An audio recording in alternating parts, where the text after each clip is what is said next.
कर्नाटक की आंधी में बीजेपी का सूपड़ा साफ हो गया। पीएम मोदी, गृह मंत्री अमित शाह, योगी आदित्यनाथ से लेकर बीजेपी ने अपने तमाम फायर ब्रांड नेताओं को चुनाव प्रचार में उतार दिया था। या यूं कहें कि कर्नाटक चुनाव बीजेपी के लिए नाक की लड़ाई था।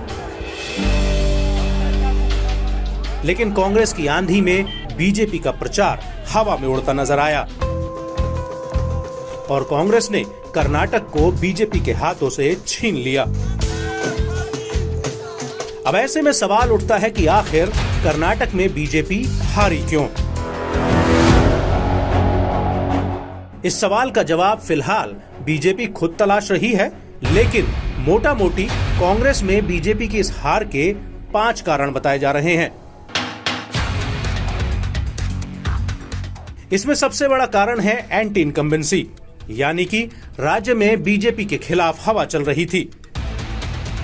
कर्नाटक की जनता बीजेपी सरकार से खुश नहीं थी, जिसकी वजह से उसने इस चुनाव में बीजेपी के खिलाफ जाने का फैसला किया। वहीं दूसरा सबसे बड़ा कारण है चुनाव में लोकल मुद्दों की बात न करना। दरअसल पीएम मोदी से लेकर बीजेपी के तमाम धुरंधर कर्नाटक की नब्ज पकड़ने की बजाय इस चुनाव को राष्ट्रीय मुद्दों की तरफ मोड़ना चाह रहे थे। भले ही वो बजरंग दल को बजरंगबली से जोड़ा जाए, या फिर धर्मांतरण, या फिर दूसरे राष्ट्रीय मुद्दे। पीएम ने भ्रष्टाचार की बात तो की, लेकिन उन्होंने राजीव गांधी के वक्त हुए कथित घोटालों का जिक्र किया, जिनका कर्नाटक की जनता से सीधा कोई वास्ता नहीं था।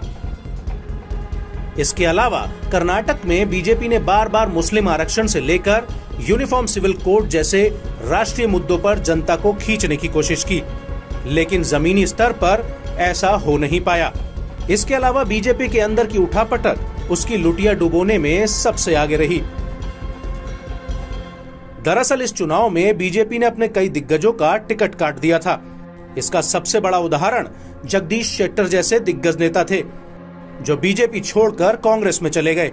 और माना जाता है कि जिन नेताओं का टिकट कटा और वो पार्टी छोड़कर नहीं गए, लेकिन उन्होंने अंदर खाने बीजेपी के वोटों को बड़ा पलीता लगाया। इसके अलावा कांग्रेस के दिग्गज नेताओं से लेकर कार्यकर्ताओं तक ने हर गली मोहल्ले में घूम घूम कर भ्रष्टाचार का मुद्दा उठाया,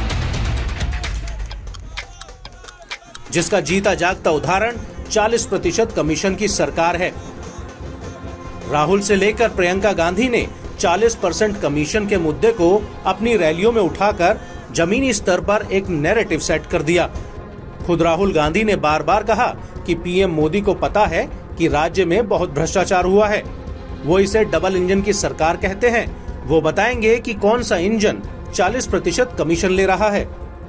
राहुल गांधी ने अपने इस बयान से भ्रष्टाचार को लेकर न सिर्फ एक नैरेटिव सेट किया, बल्कि राज्य में एक ऐसे मुद्दे को हवा दी जिसमें हाल ही में हुए भ्रष्टाचार पर फोकस किया गया।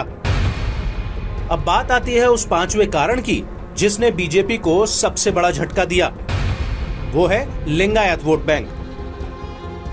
दरअसल पूर्व सीएम येदियुरप्पा के ऊपर भ्रष्टाचार के आरोप लगे थे, जिसके चलते बीजेपी ने येदियुरप्पा को हटाकर बसवराज बोम्मई को सीएम बना दिया था और यहीं से येदियुरप्पा कर्नाटक बीजेपी में अलग थलग पड़ गए थे।